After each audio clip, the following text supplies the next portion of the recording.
The Pro Football Focus grades are in for LSU's win over South Carolina. We'll tell you what you need to know. It's Locked on LSU. Here we go.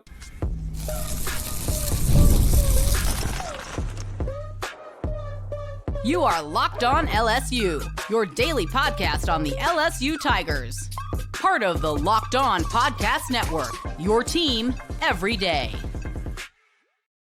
Okay, let's get it. It is Locked on LSU, your team every day. I'm your host, Matt Moscona. Thanks so much for making us your first listen. We are free, available wherever you get great podcasts, of course, on YouTube as well. So please subscribe. As always, one of the fastest ways to help us grow is by leaving your comments below. So thank you sincerely for that. This episode is brought to you by Mazda. Like our players, we sweat every detail because when you make every move count, pulling off the unexpected is only the beginning. Stay tuned later for highlights in this week's Moving the Game Forward. Mazda, move and be moved. Every week after LSU plays, we recap the Pro Football Focus grades. And the caveat I always give, if you're an everydayer, you know what I'm going to say. And shout out, thank you for being an everydayer. If you're new, welcome, glad to have you. But I look at PFF as a metric. It's not the metric. It's just something to consider because you and I, when we're watching a game, we're generally watching the football. We're watching the quarterback, who he's throwing to, who he's handing to. We're not watching what's happening on the rest of the field. If there's a running play going to the left side, we're not watching what the right cornerback is doing, so to speak. So PFF grades every player that's on the field for the entire game. And so it's a good sort of barometer. And sometimes Pro Football Focus will confirm or disconfirm what the eye test tells us. So that's one of the reasons I like to run through it. So we'll run through offense, defense, and then what our big takeaways are. And as always, we'll start on the offensive side of the ball, then we'll move to the defense. So if you look at LSU offensively, it will probably come as no surprise whatsoever who is the highest rated offensive player for LSU against South Carolina. And that was tight end Trey'Dez Green with an 83.8 grade. Green was awesome. He led LSU with 11 targets. He had 8 catches. He had a touchdown reception. The bottom line is LSU has got to find a way to involve him intentionally more in the offense. And listen, when you get to the goal line and you throw him a jump ball, that's great. It's a giant mismatch when you have a 6'7" dude that can jump out of the stadium against a 5'10", 6 foot corner, because with the height, reach, all of it, he's got a full foot advantage. Just throw it up and he's going to make the play. But the fact is, Trey'Dez Green did so much more. He was targeted 11 times. He had 8 catches, 119 yards. He had 3 contested catches, made all 3 contested catches, had 43 yards after the catch. He converted a 3rd and long with a 19-yard reception in the first half. So you saw time and again Trey'Dez Green impact the game. And I don't think it's a stretch. I really don't think it's a stretch to say Trey'Dez Green is your best offensive player because he is so physically gifted and creates such a mismatch that it doesn't matter who you play, nobody can handle him. So whether it's red zone or anywhere on the field, and he's not a one-trick pony, so as to say just in the red zone, throw him a jump ball near the end zone or the goal line. Yes, he absolutely can give you that element, but as he showed, he's so much more versatile. And honestly, catching 8 of his 11 targets, it probably should have been 9 because on LSU's drive after the fumble, Nussmeier threw a ball to Trey'Dez where they were not in sync. And so the ball was a little behind Trey'Dez as he started to move toward the boundary, and Nuss thought he was going to sit. That's just a miscommunication. With time, you would hope that would continue to improve. But one of the things that's maybe even most impressive, and if you are an everydayer, you might remember during fall camp, I had a one-on-one interview with Trey'Dez Green after one of the practices. And I asked him, where he was hoping to improve the most. And he said blocking. It was unequivocally the thing he was trying to improve the most. His pass blocking grade was a 64. His run blocking grade was a 61. And he was on the field for 20 run blocking plays. So let me put some context on this for Trey'Dez Green and just his involvement. Against Clemson, he played 39 snaps. Against Louisiana Tech, he played 32. Then, of course, he missed the Southeastern game. He comes back against Ole Miss and plays 30 snaps. So 39, 32, 30. Against South Carolina, Trey'Dez Green played 52 snaps. 52 of the 66 offensive snaps for LSU in the ball game. That goes to show you they are very intentionally saying, he's great. We've got to get him on the field more often. It was very intentional, be it pass blocking, run blocking, or pass catching.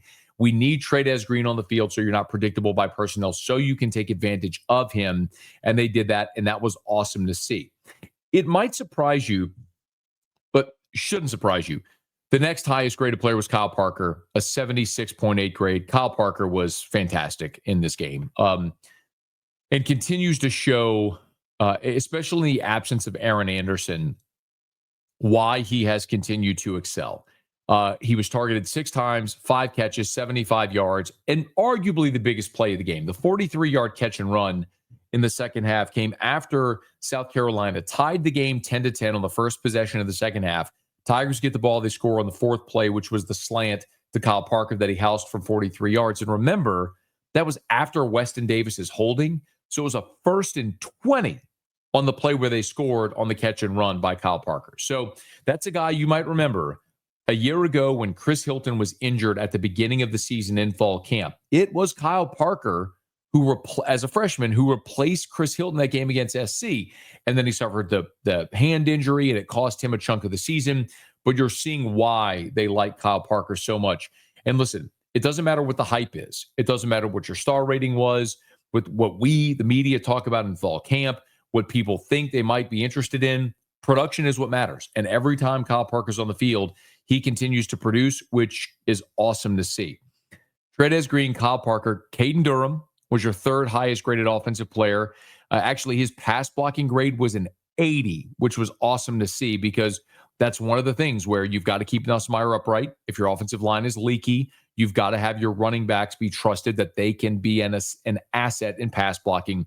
Durham showed that. No ill effects to the ankle injury that he suffered a week ago, and running the ball 15 attempts for 70 yards, his long of 23, an average of nearly 5 a carry. Caden Durham was great, and that was awesome to see. It'll surprise some of you that Nussmeier was the 4th highest rated offensive player, considering the 2 interceptions, but he continues to just be a steady player, and he had a couple of touchdown passes, which is going to help. It was his highest passing output of the season as well. But Nussmeier's got to fix the interceptions and the fumble at the goal line that he luckily was able to recover.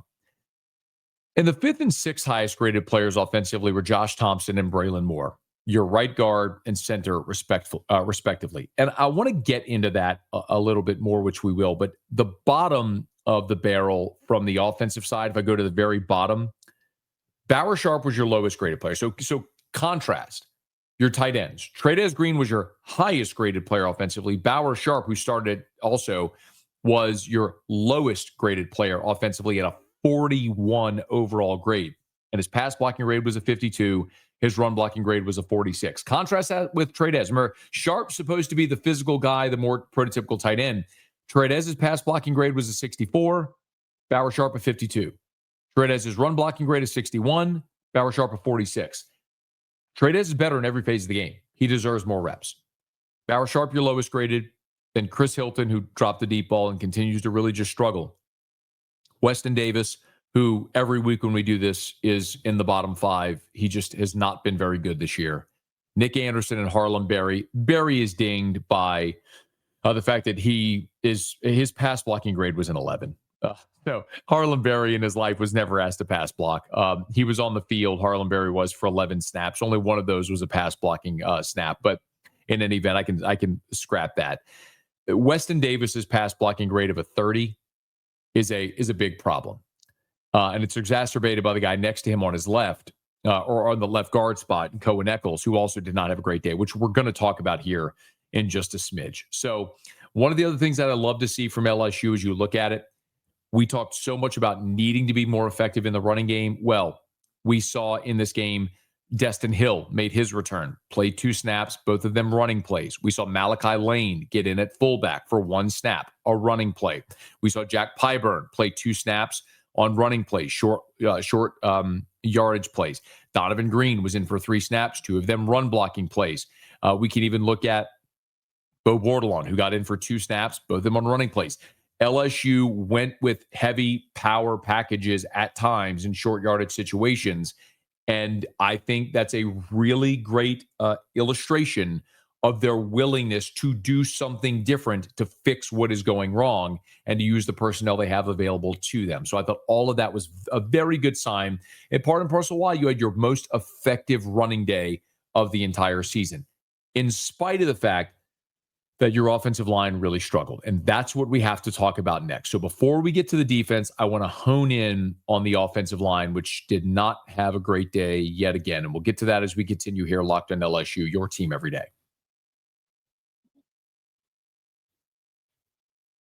This episode is brought to you by Mazda's Moving the Game Forward. For those who believe it's not just about playing the game, it's about redefining it.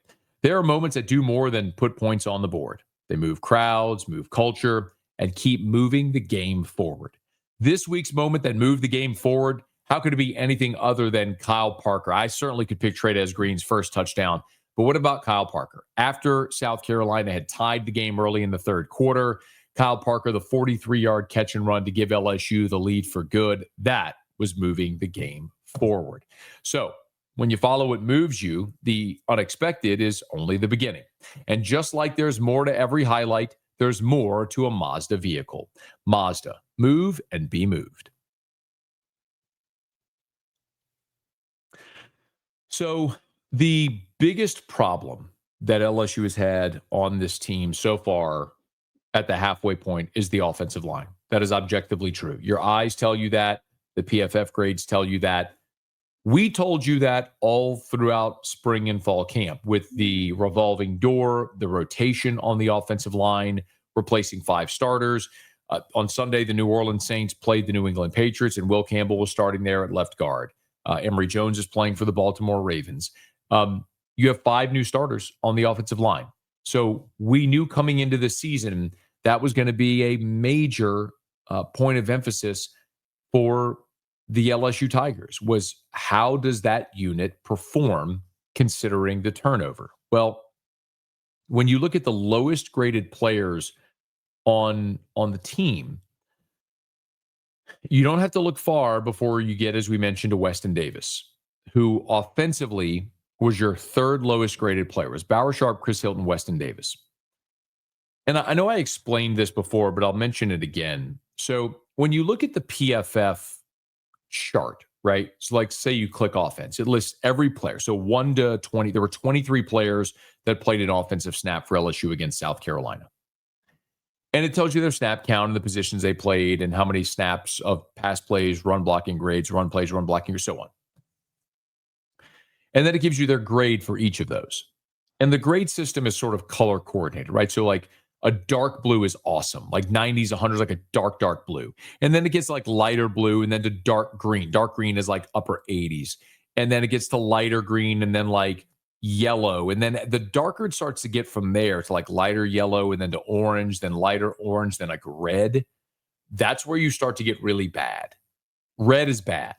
So blue is really good. Red is really bad. So I look at this chart of the 23 players and the 6 categories that they grade. And I'm seeing this big colorful chart. Okay, where are the outliers? There's a lot of like yellows and oranges on there and the greens. It's more like, where's the blue and the red? Well, the blues are like, okay, Trey'Dez Green's overall grade was an 83. His pass blocking grade was an 85. Caden Durham's pass blocking grade was an 80. Braylon Moore's pass blocking grade was an 80.9. Where's the other end of the spectrum? Where's the red? Well, I mentioned Harlem Berry. His pass blocking grade was an 11.1. There's 2 other red dots, and they're both pass blocking grades. Cohen Eccles' pass blocking grade was a 25.2. Weston Davis' pass blocking grade was a 30. Those are 2 young guys. They're redshirt freshmen who are starting for the first time. But those are 2 guys that this year have objectively really struggled. You know, Weston Davis on the season, his overall grade on the season is a 39. His pass blocking grade of 45, his run blocking grade of 41. And he started every game at right tackle except for Ole Miss when he was injured. And so Karius Kern played at right tackle in that game. Cohen Eccles has had some nice moments. Like his pass blocking grade against Ole Miss was outstanding. It was an 84. but his pass blocking grade on the season is a 47. Aside from the 84 against Ole Miss, his highest pass blocking grade was against Southeastern when he graded out at a 59. And his run blocking grade on the season is a 54. So you're talking about two young guys with a high ceiling and a lot of potential, but the objective and subjective reality right now is they're not very good. When you look at the top of the list, Josh Thompson was your highest graded offensive lineman against South Carolina at a 70. Braylon Moore right behind him at a 67.8. The other offensive line starters, Tyree Adams, your left tackle, in this game was a 56.4, Eccles a 56.1, and then I mentioned Davis a 44.6. I know that's a lot of numbers, and numbers can tend to be confusing, but what you have to understand when I tell you that is your two transfers, Braylon Moore and Josh Thompson, have been good. Not dominant, not great, but good players. Good starting caliber players. The other three have been objectively and subjectively bad. So as you weigh it, you sort of look at a couple things, which is to say, how do you to say it this way, do you stick with these guys and hope that with more reps, with more experience, with more time on task playing together, they improve? It's fair to mention, Cohen Eccles played in place of Paul Mabenga. Mabenga doesn't have a ton more experience, but he has more experience than Eccles. Did losing Mabenga cost you? Well, you lost Mabenga in the third quarter of the Ole Miss game. Eccles filled in for him and had his best game of his career. So I don't know the answer to that. But what is objectively true is Moore and Thompson at center and right guard have been your best. The other three, it's just been a sort of a very much a hit or miss thing, which makes me wonder. Carius Kern did not play a snap against South Carolina after starting at right tackle against Ole Miss on the road when Weston Davis got injured. I'll remind you that Josh Thompson came to LSU as a guy who was a 2-year starter at Northwestern.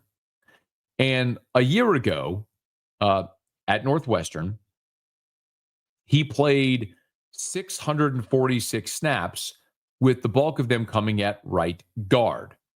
In 2023, Josh Thompson played 761 snaps for Northwestern, with all of them coming at right tackle. So you're talking about a guy that is a very experienced player at right tackle. So could it be a scenario where, as you are really struggling mightily right now at right tackle with Weston Davis, could you take Josh Thompson and move him to right tackle and put Carius Kern or DJ Chester at right guard? That solidifies you at right tackle and gets maybe your best 5 on the field, and you give Weston Davis a chance to sit and stop and watch. Remember, against Louisiana Tech, Davis was so bad in the first half, they replaced him to start the second half. So maybe it's one of those things where you look at that. Or do you say the only way to get better is to keep getting reps? Now, I don't know the answer to that question. Only Brian Kelly and Brad Davis can answer that question.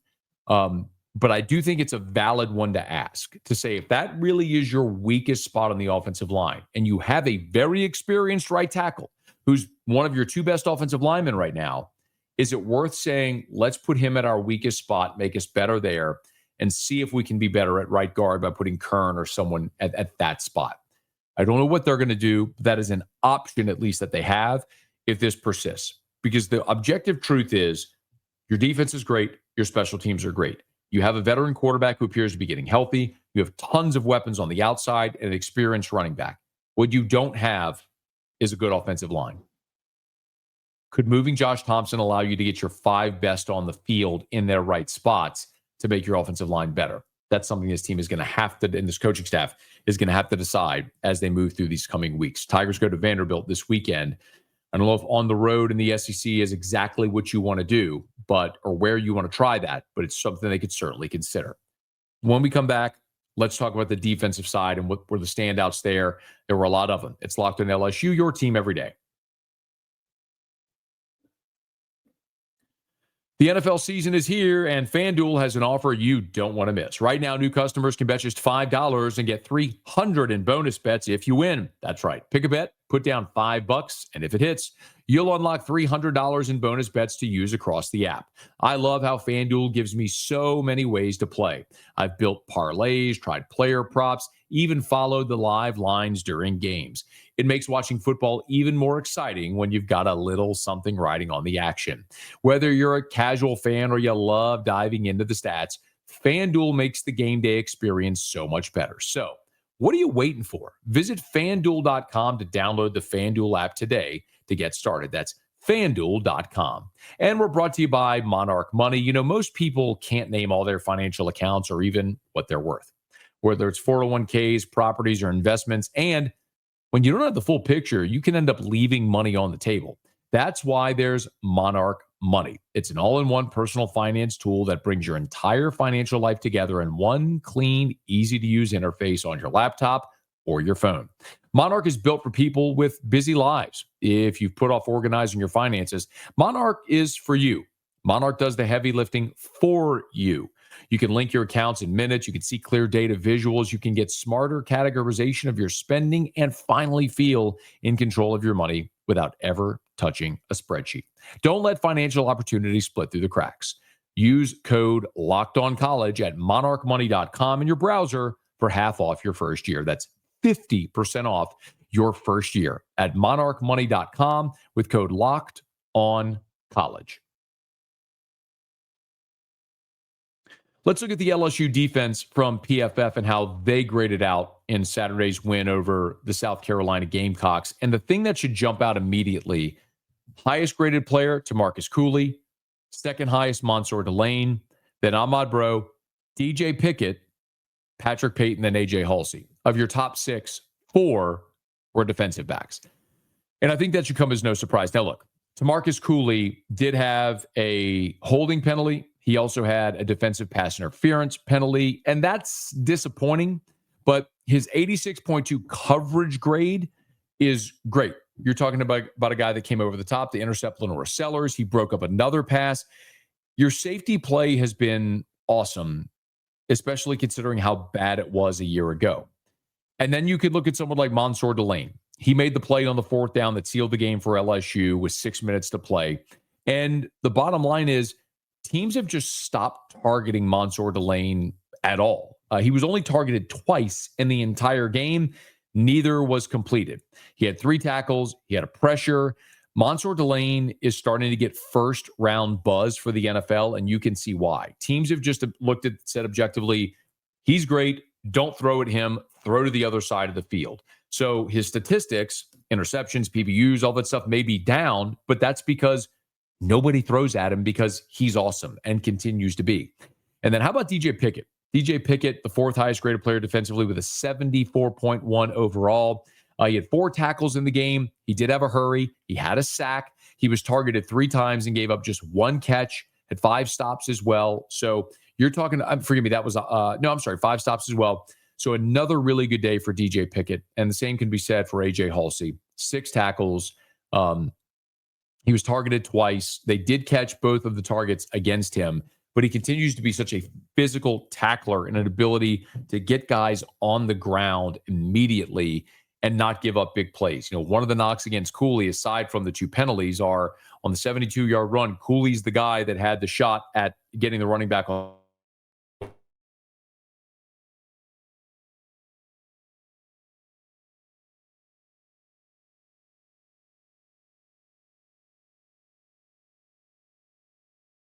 For South Carolina. So you would love to see that get cleaned up from Tamarcus Cooley.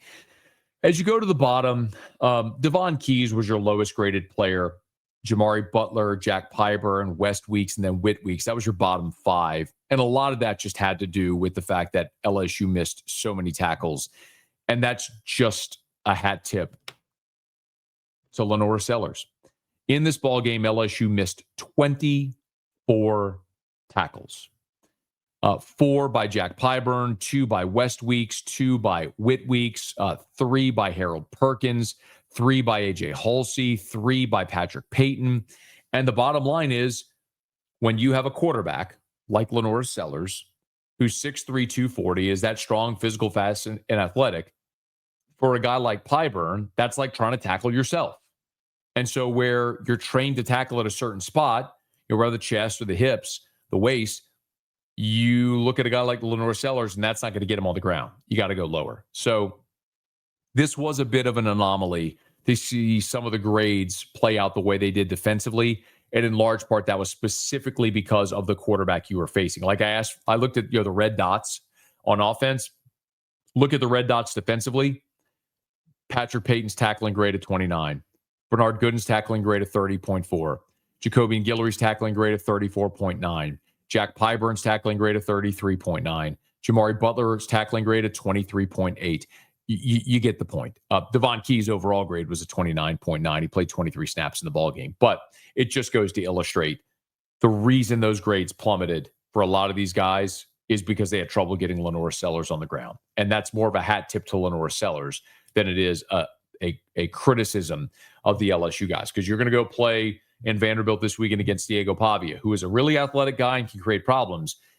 But he's also under 6 feet tall and under 200 pounds. And when Jack Pyburn goes to square him up in his back, he's going to get Diego Pavia on the ground. So just something to consider as they move through. So there you have it. There's your PFF grades for LSU and South Carolina. Hey, thanks so much for making us your first listen. We sincerely appreciate it. If you are listening on your favorite podcast app, thank you. Please subscribe, rate us, leave a review. If you're on YouTube, please smash that like button, subscribe to the channel, and hit the bell so you're notified whenever we post a new video. And let a friend know that if they love the Tigers, we got you here every single day for Locked on LSU. It's your team every day.